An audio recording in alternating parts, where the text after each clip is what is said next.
Hey everybody, it's Matt. Welcome back to the Journey Church podcast. If you haven't yet, be sure to subscribe to this podcast so you can automatically get our weekly episodes. And you might want to go ahead and subscribe to our Journey YouTube channel as well. You'll find messages, music, interviews, inspiring stories, and more for you all right there. Now, I hope this episode helps you take your next step in following Jesus. Let's jump in today, and I'm going to talk about something that you guys are going to love today. It's going to be awesome. We're going to start with a word that you are already dreading because it's tomorrow. Who's looking forward to Monday, y'all? Okay, there's a few people that actually love their jobs. That's great, and we all hate you. No,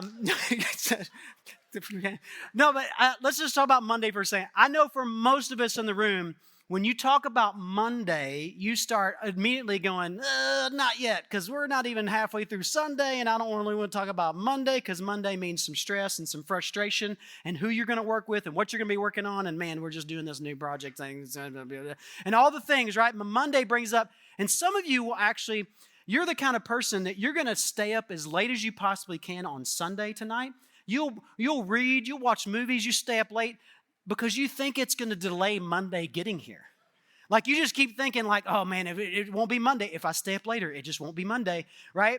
Or some of you're thinking about Monday and you're already like, I need a nap and I'm going to bed at 7 p.m. Like I don't know how you do it, but you somehow work in a nap and go to bed early because you're dreading the exhaustion that Monday represents for you, right? After being free for the weekend to kind of explore and do fun things with the family or just kind of like do some hobbies and then going back to the grind of Monday, which is why we all love looking forward to vacation, right? Which is why you spend all year long planning and saving so you can just get away from work for a week. So you don't have to think about, because this Monday, we're not waking up to go to work. This Monday, we're waking up and we're going to go for a hike. This Monday, we're going to Disney. This Monday, like you think about vacation all year long to get to the thing, to do the thing, right? Because of Monday and what it represents for us.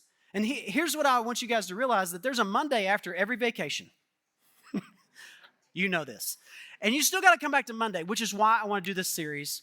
We're starting today. It's just 2 parts, but today and next week we'll do Thank God It's Monday. Because I want to shift your perspective, if I can, for the next 2 weeks, for you to start thinking about Monday in a completely different way, to think about your Monday through Friday or your Tuesday through Saturday, whatever it is your work week is. Hey, for those of you who are parents at home and you think, well, I'm not talking to you, I'm talking about, let's just talk about all of you in the room. If you're retired, if you're a student, if your work that drains you, exhausts you, and makes you frustrated and stressed, and you don't want to go do it, whatever that work is, changing a diaper, getting up tomorrow morning and having to make somebody else's coffee at the coffee plate, whatever it is that you dread tomorrow, I want to shift your perspective so that you can, by the end of the series, maybe start thanking God that it's Monday. So let's define work really quickly. Work is just, when I'm talking about it, work is any purposeful or meaningful activity. So that's all of you in the room. I don't care. I don't know what you do, but your work is purposeful and meaningful. And it doesn't feel like that, though, does it? See, that's the issue I'm going to have with you, because all of you are like, there's no way my work is meaningful and purposeful. I know what my job is. You don't know what it is I do during the week. So let me just throw some stats at you real quick. So Gallup in 2024 did a study on work and the engagement of American workers. 23% of you guys in the room are fully engaged at your job place, based on the responses, 23%. That means 77% of you are in one of 2 categories. You're in the category of, my job's okay. Or you're in the attitude of, I'm actively looking for a different job because this one sucks. That's where you are.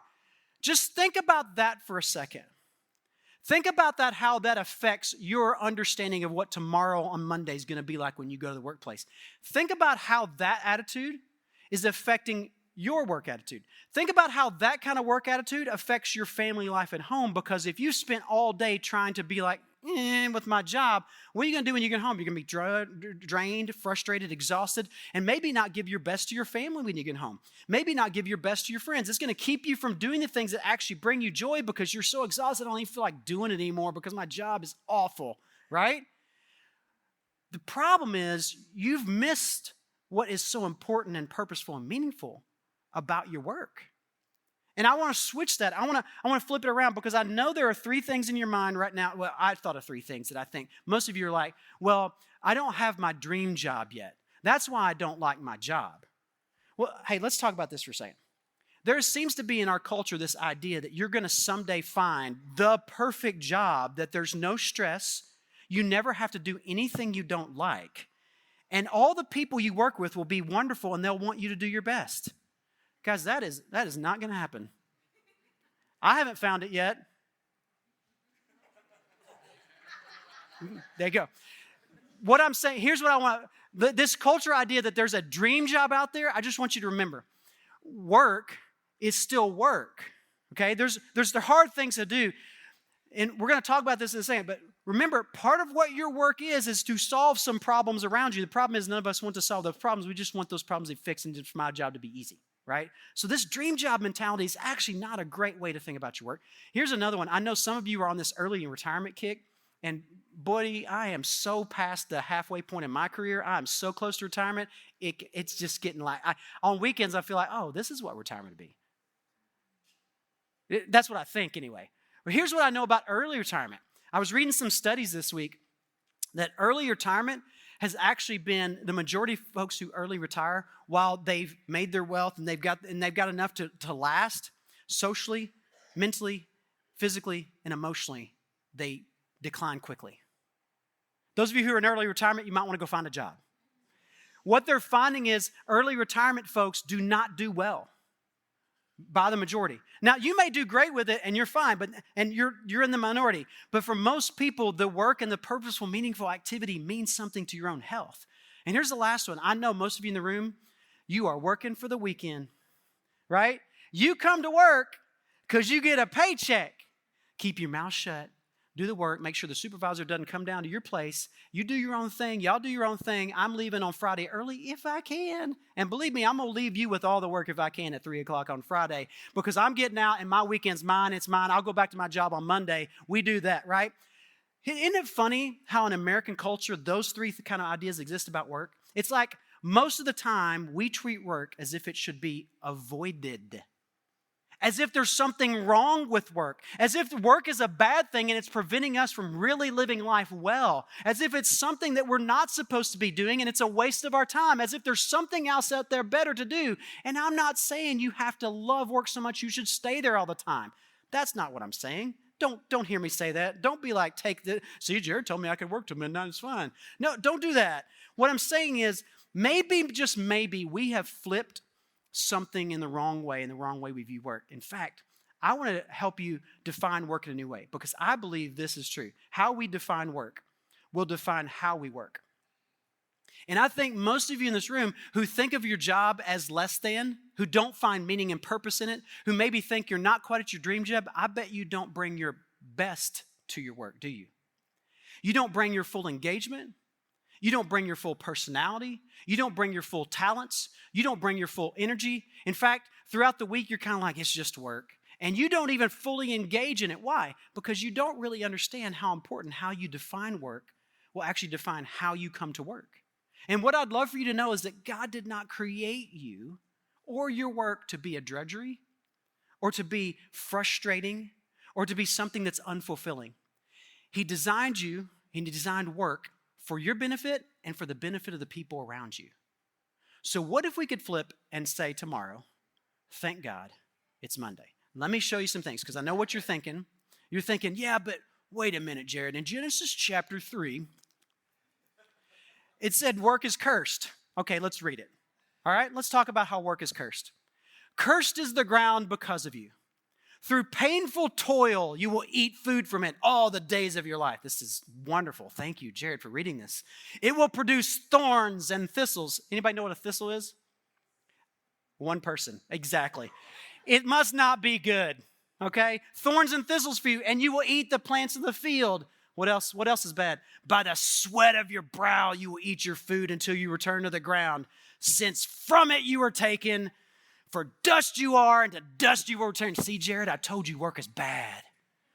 Work is terrible. Work is awful. It's been cursed. There's nothing. It's just work. Work is work. It's what it is. You got to sweat to get it. You got to make a living. Yes, It has been cursed, but this is not how work began. We messed up work with our sin. Adam and Eve sinned, and this was the consequence of their sin because their sin broke the way the world was supposed to work. You want to look at the beginning of work? Anybody interested? Nobody? Too bad. You got to do it anyway. All right, yeah, here we go. The beginning of work. Let's go back to Genesis chapter 1 and look at where work begins. So God has been creating all the things in the world. And the first day he says, let there be light, and there was light. And he gets done with the first day and he goes, that was pretty good.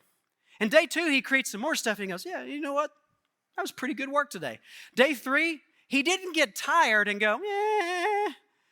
On third day, he created some stuff and he's like, man, that's good too. By day 6, we get to this point, and every single day, every single time God does work, he gets done at the end of the day and goes, man, that was good work. He didn't phone it in. Not one day of the week did he phone it in. So God created mankind in his own, read it, image. In the image of God, he created them. Male and female, he created them. Every single one of you. Every single person who's ever lived was created in the image of God. You know what the word image means? It means image. I know. It just literally means you are his representative. You're not God, but he created you to represent himself. He created you in a way that you could go and do things and people would look at you and go, wow, there must be a God. Because you're created in his image to be like him and to do things like him so that when other people were around you, they'd be like, oh my gosh, there is a God.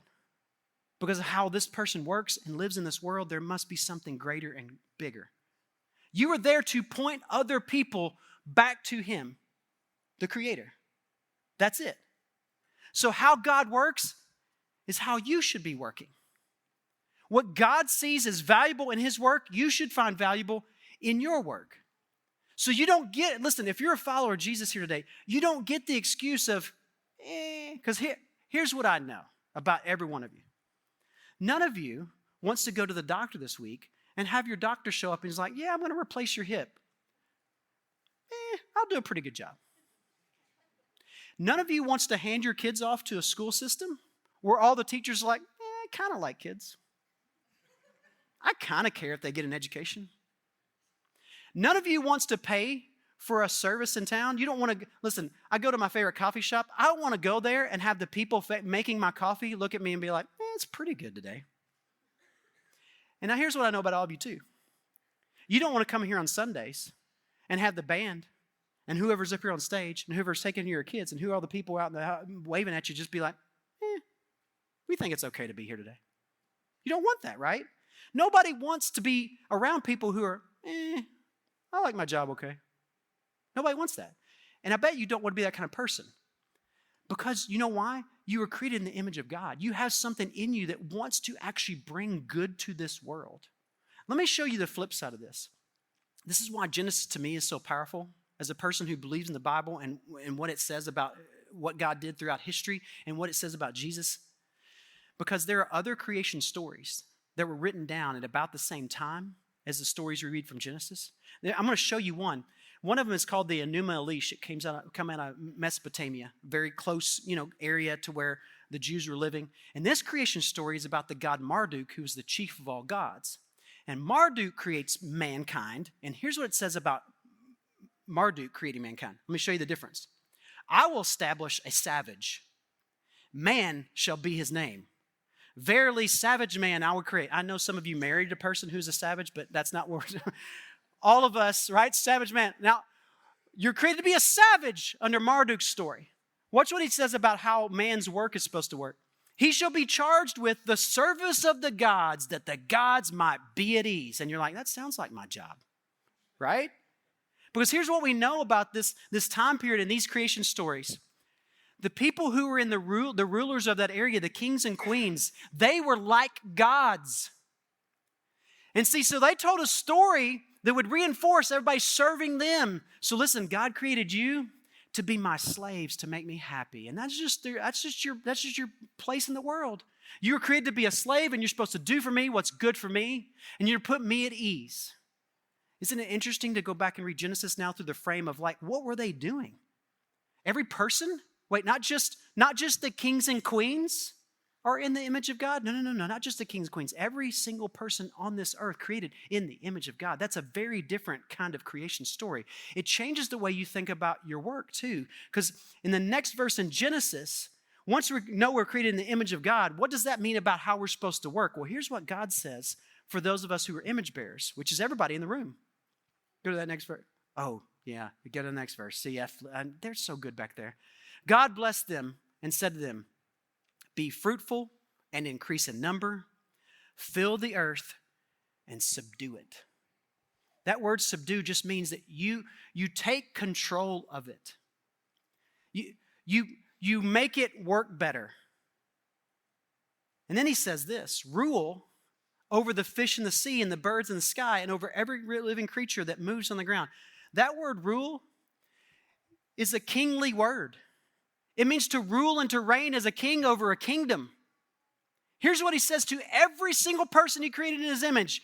You are to go fill this world up, rule over it, subdue it, put it under your rule and your reign, and rule and reign of it just like I would if I were there.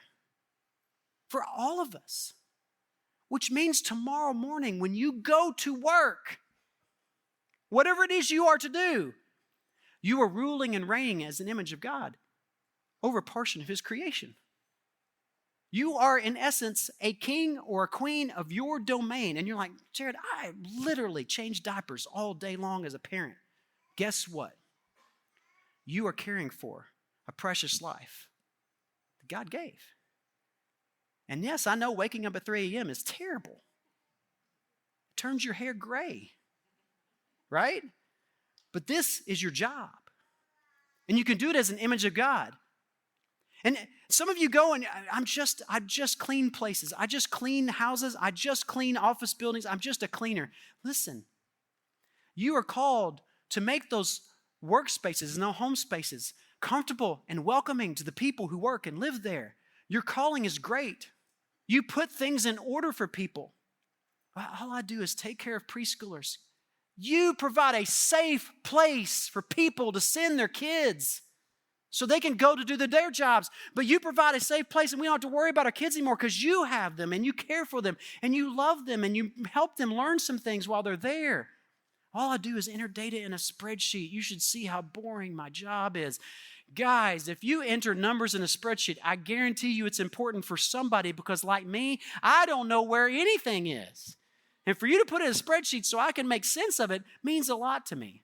All I do, I sit around and I just design things. I'm just a designer. I mean, it's not really practical. If you design artwork that's beautiful and you inspire people with it, you are doing great work. Here's the picture I want you to get of yourself and your work, no matter what it is you're going to do. God has placed in you this responsibility to help him, partner with him to rule the world. This is the big bottom line for you.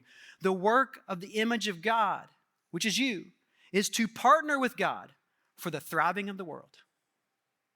He put us in place as his partners in making this world thrive. This is why we talk about being for your neighbors. Be for the people you work with tomorrow.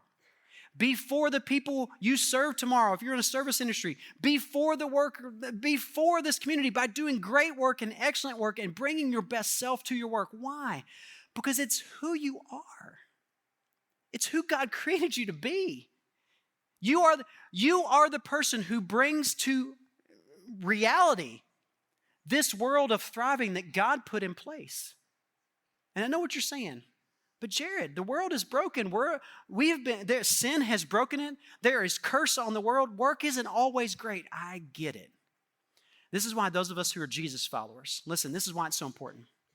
Jesus didn't just come to redeem one aspect of life. He came to redeem it all. His death and resurrection redeemed everything back to the way God designed it from the beginning. So if work got broken by sin, what do you think Jesus' death and resurrection, when he took away the consequences of sin and gave us grace and freedom, what do you think that does for our new way of working?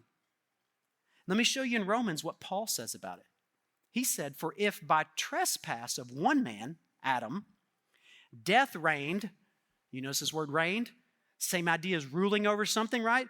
If Adam's sin and the trespass, death reigned through that one man, how much more will those who receive God's abundant provision of grace and of the gift of righteousness reign in life through the one man, Jesus Christ? Here's what Paul says.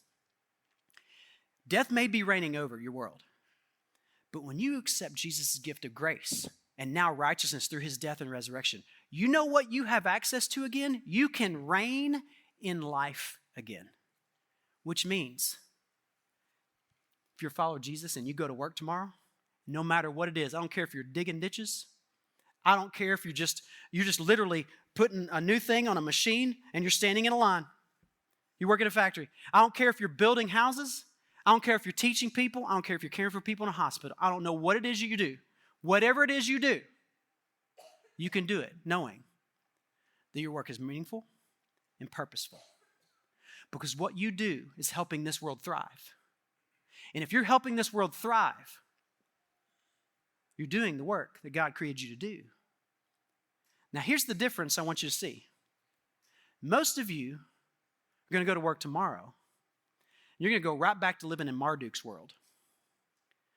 You're going to think your whole world is about some guy at the top, and he's my boss, and I've just got to work for him, and I'm just going to make a paycheck, and all I do is I just do the work for the man. And you're going to go back and live in Marduk's world. Do you have a choice, though? You don't have to live in that creation story. In fact, it's not even a real creation story. It's a false one. The real one is that you were created by God, who cares enough about you to give you part of his image. And you are my image, and you have a purposeful, meaningful activity. And whatever it is you do and work, it is purposeful and meaningful to me. And because it's purposeful and meaningful to me, I'm going to bless you and the people around you, because when you're doing things my way, man, I just love being around people that do things the way I asked them to do it, the way I've created them to do it. And you will find that even your little job that you don't think means anything now has eternal significance. And not because you're doing a Bible study. Talk about your faith with the coworkers when you get a chance and look for ways to do it. But listen, your excellent work makes your heavenly Father happy, because that's what he created you to do. He created you to make this world thrive under his leadership. Don't think you're a king or queen for your own kingdom. Don't live in Marduk's world. Don't work your way up and be like, now that I'm the boss, we can do what I want to do.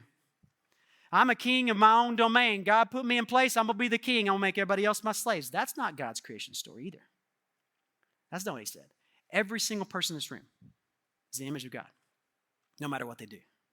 So, what's the challenge this week, Jarrod? You only have to do this one day this week, because the challenge is so simple, so straightforward. You're going to look at me and be like, Jarrod, that's not even a challenge. Okay, let's see. Just say tomorrow morning, wake up and say, thank you, God, for Monday. And mean it. I gotcha. Right? Here's the trick. Can you wake up tomorrow knowing that all the frustration still exists where you go? All the people are still there. Oh, gosh, that person. All the things are still there. But to wake up and go, God, thank you for inviting me into purposeful, meaningful activity. God, thank you for inviting me into a partnership with you where I get to work alongside you in what I do. It's not my dream job yet, but I'm going to bring my best to this job, in this place, right now. Because I know if I do that, then I know I'll enjoy my work, because it's the work you would be doing if you were here with me. Can you find a way to do that? Can you find a way to change the narrative of your work story so that you are not trapped in some job? Instead, you are doing the work that you do for a greater purpose than just the thing that you do. Is there something else that could flip your mind? Let me tell you a quick story. I was having coffee with a guy this week. He had to quit his job back in December. He's got a very terrible cancer, and he was going to have to just quit, and he's not been working since. And I sat down with him for coffee just to kind of catch up with him.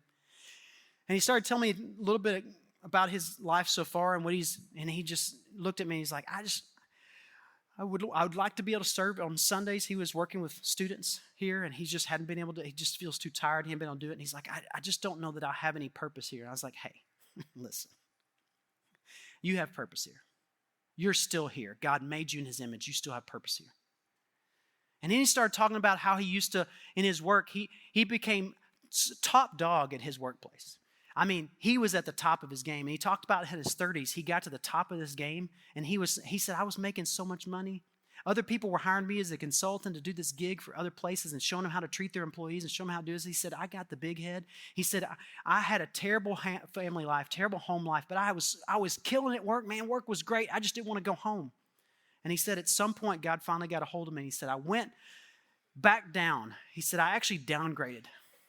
And I went back to the beginning where I started in my job. And he said, I've never left there. That's the job I've been with. And he said, I found so much fulfillment in just helping the next generation of people working this job to understand how to do it well and to do it healthfully. I said, are you kidding me? You don't think you have purpose? You have a whole generation of people you've been investing in. You can still invest in those same guys that you were working with. Do you realize they would love a phone call from you? Do you realize they would love a text message from you? They're 30 years behind you. They think they want to get to where you were, and you downgraded to be with them. And do you understand the encouragement you could drive? Listen, I don't care who you are or what your circumstance is. Your work is important. And the way you work with the people you work with is important. Would you wake up tomorrow and thank God that you get to partner with him in the lives of people around you, even if it's just the person standing next to you in the line, even if it's the person that you just see for a few seconds? There is an impact to me by God. God can use you in your workplace, wherever you are, in whatever you do, no matter what, because you are the image of God.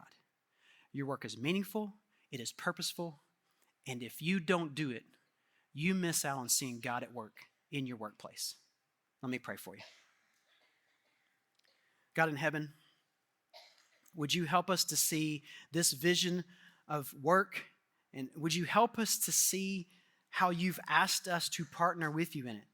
And God, that just doing good work with the people that we work with tomorrow is really bringing you to bear on this world, that we are trying to help partner with you in wherever we work. Would you help us to see it as a true partnership, that whatever we do it with you standing with us beside us? And so, God, help us to bring our best selves to work. Help us to bring our best energy to work. Help us to bring our best excellence to work so that you can do what you can only do and affect people's lives. And God, thank you for Jesus, who allowed us to redeem all of things, including our work, that it doesn't have to be cursed anymore, that we can work within your kingdom for the thriving of this world and have blessing and joy in it. In your son's name I pray it. Amen. Hey, if you'd like more content like this, subscribe to our YouTube channel and download our Journey app to access all of our recent message content. And our app is the easiest way to share this content with a friend. For more information on our church or to find our app or our YouTube channel, just visit journeycalway.com. That's journeycalway.com. Thanks for listening.